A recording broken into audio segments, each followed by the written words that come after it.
ጊዜያዊ ምምሕዳር ውድብ ህወሓትን ዝብል ጭቕጭቕ ፈቲሕና ብሓደ ክንወፍሪና ክብል ጀነራል ታደሰ ወረደ ገሊጸሎም። ጀነራል ታደሰ ወረደ ኣብ ምምላስ ግዛዕታዊ ሓድነትን ከምኡን ምምላስ ተመዛበልትን ትግራይ መሰረት ብምግባር እዋናዊ መልእኽቲ ሓሊፎሎም። ብመዓልቲ ኣብ ርእሰ ከተማ ትግራይ መቐለ ዓብይ ሰላማዊ ሰልፊ ወፍሪ ይኣክል ተኻይዱ እዩ። ቀዳማይ ሚኒስትር ኢትዮጵያ አብይ አሕመድ ዓልውን ሰራዊቱ ኣብ ዝለዓለ ድልውነት ኩናት ከም ዘሎም ዘመላኽት ኣዘራራቢ መልእኽቲ ሓሊፎሎም።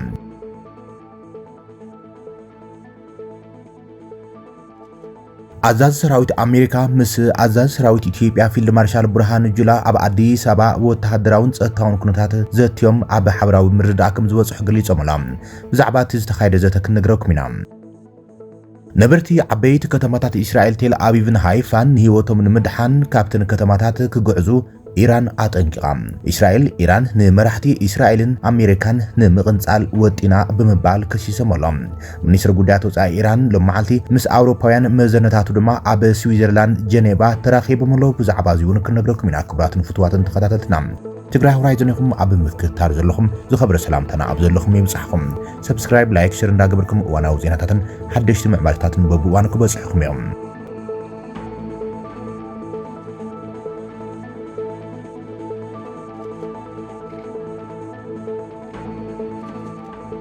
ኣብ ትግራይ ውድብ ህወሓትን ጊዜያዊ ምምሕዳርን ዝብል ጭቕጭቕ ፈቲሕና ብሓደ ክንወፍሪና ክብል ጀነራል ታደሰ ወረደ ገሊጸሎም።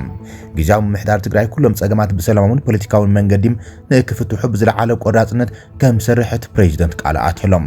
እቲ ፕሬዚደንት ኣብ ከተማ ሽረ እንዳስላሰም ብልዕሊ 1.3 ቢልዮን ብር በጀት ዝተሳለጡም ዝተፈላለዩ ፕሮጀክታት ልምዓት ብምኽንያት መበል 37 ዓመት ዝኽሪ መዓልቲ ሰማዕታት ተዘዋዊሮም ኣብ ዝተዓዘበሉን ኣብ ዝመረቐሉን እዋን እዮም። ዝሓለፈ ወለዶ ንባዕሉ ከም ናይ መስዋዕቲ ወለዶ ብምሕሳብ ንመስዋዕትነትን ብጸጋ ተቐበለም መጻኢ ወለዶ ናይ መስዋዕቲ ወለዶ ኮይኑ ከይቕጽልን ናይ ሰላም ልምዓትን ዲሞክራሲን ንክኸውን ይክብል ገሊጹ እዮም። ይኹን እምበር እቲ ዝሓለፈ ወለዶም ዝዓለመን ዝሓስበን ከይኮነ ተሪፉም ድሕሪ ክልተ ዓሰርታት ዓመታት ዝኸፍኦም ናይ ጽንተት ኩናት ገጢምናም ሰላም ፈጢርናሉ ዝብል ናይ ሓድሽ ወለዶውን ዓርሱ ንመስዋዕቲ ዝቐረበም ናይ መስዋዕቲ ወለዶ ዝኾነሉ ኩነታት ተፈጢሩሎ ዝበለት ጀነራል ንምንታይ እዩ በዚ ምቁራጽ ተኸታታሊ ናይ መስዋዕቲ ወለዶ ዝቕጽል ዘሎም ንምንታይ እዩ ዝጠጠው ኢሉ ቀጻልነት ሰላም ንምርግጋጽ አብይና ዘሎ ዝብል ግን ክጽናዓን ክምርመርን ይግባእ ኢሎም።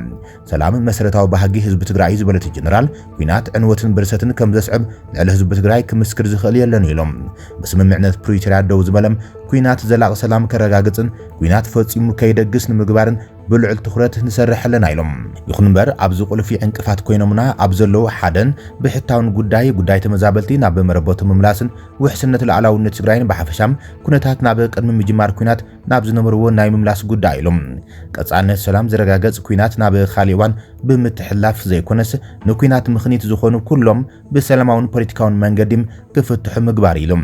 ጊዜያዊ ምምሕዳር ትግራይ ኩሎም ጸገማት ብሰላማውን ፖለቲካውን መንገዲ ንክፍትሑም ብዝለዓለ ቆራጽነት ብዕቱብ ክሰርሕ ምዃኑን ገሊጾሎም። መንግስትን ህዝብታትን ኢትዮጵያ ነዚ ኣብ ምስረታን ቀጻልነት ሃገርን ካብኡ ዘድሊ ኩሉ ዓይነት መስዋዕቲም ብዘይትልግምቲ እናኸፈለ ዝመጸ ህዝቢ ትግራይ ነዚ ካብ ብዙሕ ሃገራዊ ጉዳያት ክግለል ተገይሩ ዘሎ ህዝቢ ትግራይ ዳግም ናብ ኩናት ከምጽእ ዝኽእል ጨካን ውሳነም ከይህሉ ሕቶታትን ጉዳያትን ብፖለቲካውን ሰላማውን ኣገባብ ንምፍታሕም ቆራጽነት ክህልዎም ቅኑዕን ሕቶ ጻውዒትና ነቕርብ ኢሎም። ህዝቢ ትግራይ መንነት ታሪኽ ክብርን ዘለዎ ህዝቢ ዝበለት ጀነራል ሓድነቱ ኣብ ክልል ሰፊሕ ተጻብኦ ኮይኖም ከም ህዝቢ ቀጻልነቱ ከረጋግጽ ኣኽኢሉ ወይ ዝበለ ኮይኖም ይኹን እምበር ኣብ ዝሓለፉ ክልተ ዓመታት ተጎዳዲኦም ካብ ዘለው ጉዳያት ሓደ መለለይ መንነትናም ጥንካረናን ዝኾነ ሓድነትና ኢሎም።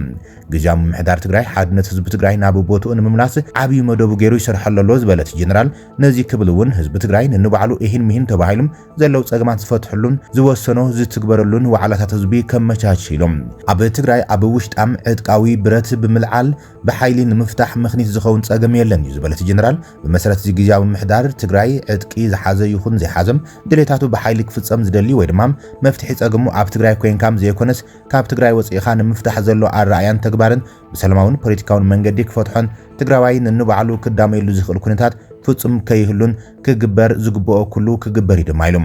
ዝሓዞ ኣተሓሳስባን ኣረኣያን ብዘይገድስ ብሰላማውን ፖለቲካውን መንገዲ ሕጋዊ ኮይኑ ዝሓዞ ኣተሓሳስባን ኣረኣያን ሒዙም ክቕጽል ክሳብ ዝወሰነም ትግራይ ኩሉ ትግራዋይ ነፃ ኮይኑ ዝንቀሳቐሰላም ንኹሉ እኽልትን ምቾትን ክትኸውን ክግበር ኢሎም ጉዳይ ተመዛበልቲ ምልክቱ ካቢኔ ጊዜያዊ ምምሕዳር ትግራይ ዝወሰነ ውሳነ ኣሎ ዝበለ ፕሬዚደንት ታደሰም ኣብ ከተማ መቐለ የኣክል ን50 ክራማት ኣብ ኬንዳ የኣክል ምምዝባል ትግራይ ናብ ንብሩት መለስ ዝብል ዓቢ መጣለል ሰልፊ ምክያዱም ኣዘኻኺሮም ሰራሕተኛት መንግስቲ ዝተሳተፉሎም መንግስቲ መኽበሪ ጸጥታ ጥራሕ ዘይኮነስ ኣብ ጎኒ ተመዛበልቲ ዝተሰለፈሉ ምዃኑ ብምግላጽ ዝጅማሮ እዚ ኣብ መላእ ትግራይን ኣብ ወጻን ተጠናኺሩ ክቕጽል ኢሎም ኩሉ ትግራዋይ ኣብ ዘለሉ ኮይኖም ኣብ ተመዛበልቲ ዝበጽሕ ዘሎ ስቃይ የኣክል ክብል እጽውዕ ዝበለ ፕሬዚደንት ታደሰም ጊዜያዊ ምምሕዳር ትግራይ እውን እዚ ጭርሖም ካብ ምዃኑ ሓሊፉ እቲ የኣክል ዝብል ተግባራዊ ዝኾነሎም ናይ ብሓቂ እውን ዝኣኸለሉ ኩነታት ምፍጣር ካብኡ ዘድልኹሎም ክገብር ኢሎም ኣብ ውሽጢ ዝነበረ ጭቕጭቕ ምስኣን ስኒት ከምኡን ኣብ መንጎ ውድብ ጊዜያዊ ምምሕዳር ወዘተ ዝብሉ ነገራት ተፈቲሖም ኣብ ጉዳይ ትግራይ ወሰንቲ ክኾኑም ዝኽእሉ ኣመራርሓ ሓደ ቅዋም ሒዞም ተሳንዮም ንትግራይ ንቕድሚ ዝወስድሉ መንገዲ ክንፈጥር ኢና ክብል እዩ እቲ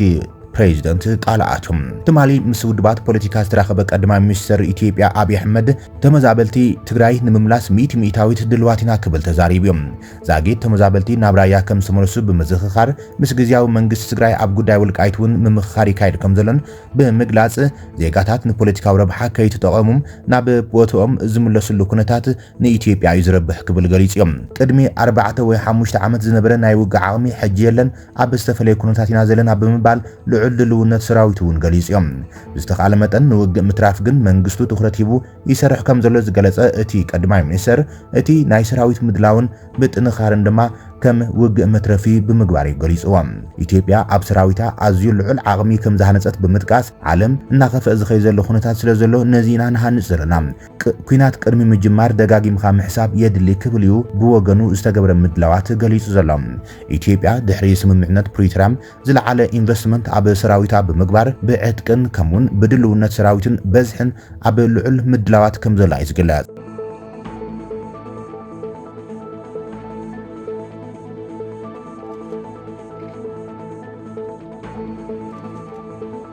ዘተ አዛዝ ሰራዊት አሜሪካ በአፍሪካ ጀነራል ማይክል ፊልድ ማርሻል ቡርሃኑ ጁላን ኢትዮጵያን አሜሪካን ኣብ ሰላም ድሕነትን ዘለውን ምትሕባር አጠናኺረን ክቕጽላይን ክብል ፊልድ ማርሻል ቡርሃኑ ጁላ ገሊጾሎም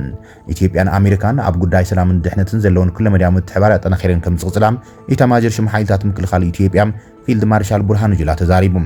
ፊልድ ማርሻል ቡርሃኑ ጁላ በአዛዚ ትእዛዝ ሰራዊት አሜሪካ አፍሪካ ጀነራል ማይክል ላንግሊ ዝምራሕ ልኡኽ አሜሪካ ተቐቢሉ ኣዘራሪቡም ፊልድ ማርሻል ቡርሃኑ ጁላ አሜሪካን ኢትዮጵያን ንልዕሊ 100 ዓመታት ዲፕሎማሲያዊ ርክብ ዝነበረን ሃገራት እዩ ኢሎም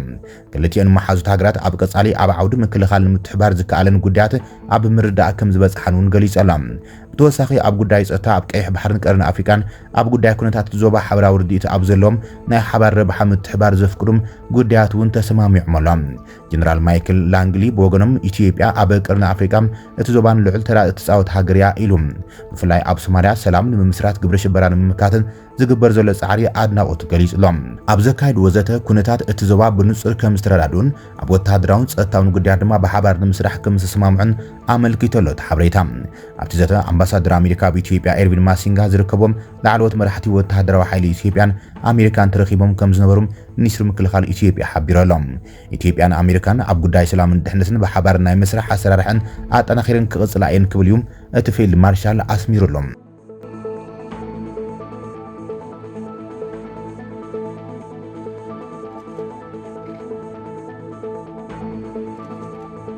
ነበርቲ ዓበይቲ ከተማታት እስራኤል ቴል አቪቭን ሃይፋን ህይወቶም ንምድሓን ክጉዕዙ ኢራን ተጠንቂቓላ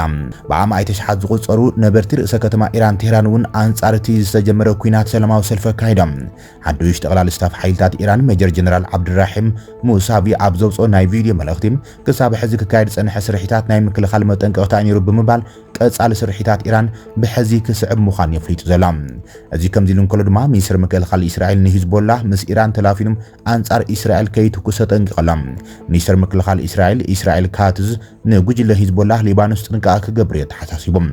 ምስቶም ንእስራኤል ዘስጉም ኣሸበርቲም ትዕግስትና ይውዳእ ኣሎ ክብል ካትዝ ኣብ ኤክስ ኣብ ዘርግሑ ሓፂር መልእኽቲ ተስፊሮም ዋና ጸሓፊ ሂዝቦላ ካብቶም ቅድሚኡ ዝነበሩ ሰባት ኣይመሃርን እዩ ዘሎም ብትእዛዝ ውልቀ መላኺ ኢራን ድማ ኣብ ልዕሊ እስራኤል ስጉምቲ ክወስድ እዩ ክብል እዩ ዘፈራርሕ ዘሎ ኢሉ እቲ እስራኤላዊ ሚኒስተር መራሒ ሂዝቦላ ነበር ሓሰን ናስራላ ኣብ ዝሓለፈ ዓመት ብናይ እስራኤል ስጉምቲም ከም ዝተቐንጸለ ዝዝከርዮም ሂዝቦላህ ሊባኖስ ክጥንቀቕን ቴል አቪቭ ምስቶም ንእስራኤላውያን ዘስጉ ኣሸበርቲ ትዕግስቲ ትስእን ከም ዘላን ክርዳእን ንላቦ ኢሉት ሚኒስተር መራሒ ሂዝቦላህ ናይም ቃሲም ዝሓለፈ ሐሙስ ኣብ ዝሃቡ መግለጺ እቲ ጉጅለ ሊባኖስ አንጻርቲ ኣብ ልዕሊ ኢራን ዝካየድ ዘሎም ኣረሜናዊ ዝበሎ መጥቃዕቲ እስራኤልን ኣሜሪካን ስጉምቲ ክውሰድዩ ክብል ይገሊጾም እዚ ከምዚ ኢሎም ከሎ ድማ ተወጻጻሪ ሓይሊ ሰዓት አቶሚክ ውድብ ሕብራት ሃገራት ሎሚ ኣብ ዘውፅኦ መጠንቀቕታም ኣብ ልዕሊ ደቡባዊ ክፋል መሳለጥያታት ኒውክሌር ኢራን ብሻህር ዝፍጸም መጥቃዕቲ እስራኤል ራዲዬሽን ገና ዘይተረኣየን ዘይወፀን ዋላ እንትኾነም ዘባዊ ጥፍኣት ከስዕብ ከም ዝኽእል ጠንቂቖም ሓላፊት ኤጀንሲ ራፋኤል ግሮሲም ሎሚ ንባይቶ ጸጥታ ውድብ ሕብራት ሃገራት ኣብ ዝሃቡ እዋናዊ መብርሂም ሃገራት እቲ ዞባም ንዝሓለፉ ሰዓታት ረኺቦም እዮም ስጋኣቶም ገሊጾም ሌሎም እዚ ብፍጹም ግልጽን ንጹርን ብዝኾነ መንገዲ ኣብ ልዕሊ ብሽህር መሳለጥያ ኒውክሌር ብቐጥታ ዝፍጸም መጥቃዕቲ እስራኤል ልዑል መጠን ጨረር ወይ ድማ ራድዮ አክቲቪቲ ከስዕብ ከም ዝኽእል እዩ ኣጠንቂቑ ኢሎም ሚኒስትር ጉዳያት ወጻኢ ኢራን ምስ መዛነታቱ ካብ ፈረንሳይ ጀርመን ዓባይ ብሪጣንያ ከምኡን ሓላፊ ፖሊሲ ጉዳያት ወጻኢ ሕብረት ኣውሮፓ ንምርኻብ ኣብ ጄኔቫ ውዒሎም ቅድሚ ሓደ ሰሙን እስራኤል ኣብ ልዕሊ ኢራን መጥቃዕቲ ድሕሪ ምፍጻማም ኣብ መንጎ ሰበስልጣን ምዕራባውያንን ኢራን ናይ መጀመርታ ገጽ ንገጽ ርክብ ተኻይደላ ሚኒስትር ጉዳያት ወጻኢ ኢራን ኣራግቺም ቅድሚቲ ኣኼባም እስራኤል ኣብ ልዕሊ ኢራን እትገብሮ መጥቃዕቲ ክሳብ እትቕጽል ሃገሩም ምስ ኣሜሪካ እትዝትየሉ ነገር የለን ክብል ምስ ካልኦት ንዛተ ግን ክፉት ልቢ ከም ዘለዎ እዩ ገሊጹ ዘሎ ኣብ ዋሽንግተን ዲሲ ምስ ላዕለዎት ሰበስልጣን ኣሜሪካ ድሕሪ ምዝራቦም ናብታ ከተማ ስዊዘርላንድ ዝተጓዓዘ ሚኒስትር ጉዳያት ወጻኢ ዓባይ ብሪጣንያ ዴቪድ ላሚም ሕዚ ኣብ ውሽጢ ዝቕጽሉ ክልተ ሰሙን ዲፕሎማስያዊ ፍታሕ ንምዕዋት መስኮት ኣሎ ክብል ይገሊጹም ኣብ ርዕሰ ከተማ ኢራን ቴህራን ሎም መዓልቲ ንተቃውሞ መጥቃዕቲ እስራኤል ኣብ ልዕሊ ኢራን ብምቋም ዝገልጽ ኣብ ጎኒ መንግስቶምን ሰራዊቶምን ምዃኖም ዘእንፍት ብዓሰርታት ኣሽሓት ብኣማእተ ሽሓት ዝቑጸሩ ኢራናውያን ሎም ዓርቢ ሰልፊ ካይደመሎም ኢራን ናብ እስራኤል ሚሳይላት ትኩስ ኣብ ቴህራን ጅምላዊ ጸረ እስራኤል ተቃውሞታት ድማ ተኻይድዮም ኣብ ጎደናታት ቴህራን ብኣማእተ ሽሓት ዝቑጸሩ ሰባት አንጻር እስራኤል ተቃውሞኦም ኣብ ዘስምዑሉ ዘሎ እዋን እስራኤልን ኢራንን ንሻም ናይ መዓልተን ናይ ሚሳይል መጥቃዕታት ኣብ ምልዋጥን ዘለዋ ኣብ እስራኤል ድሕርቲ ዳሕረዋይ ናይ ሚሳኤል ሳልቮም ሰለስተ ካብ ኣብ ከቢድ ኩነታት ዝርከቡ ሓዊሶም 17 ሰባት ቆሲሎም ኣብ ሓያሎ ቦታታት ድማ ፍንጀራታት ኣጋጢሙ ውዒሎም ሎም መዓልቲ ኣብ ዝተኻየደ ኣኼባ ባይቶ ጸጥታም ጉዳይ ኩናት እስራኤል ኢራን ኣምባሳደር እስራኤል ኢራን ንቀድማ ሚኒስትር ኔታንያሁን ንፕሬዚደንት ትራምፕን ንምቕንጻል ወጢና ብምባል ይከሽስዋ ኢራን ንኔታንያሁን ትራምፕን ክትቀትል ፈቲናያም ንሲቪላዊ ትካላት ኢላማ ክትገብር ሓሲባላ ብምባል ይኸሲሱ ባላስቲክ ሚሳይላት ኢራን ንኣውሮፓን ንሙሉእ ዞባን ኣብ ሓደጋ እዮም ዘእትዋ ዘለው ኢሎም ስጋኣት ኒውክሌር ኢራን ክሳብ ዘይተወገደ መጥቃዕታት እስራኤል ደው ኣይብሉን እዮም ክብል ይገሊጹ ዘሎ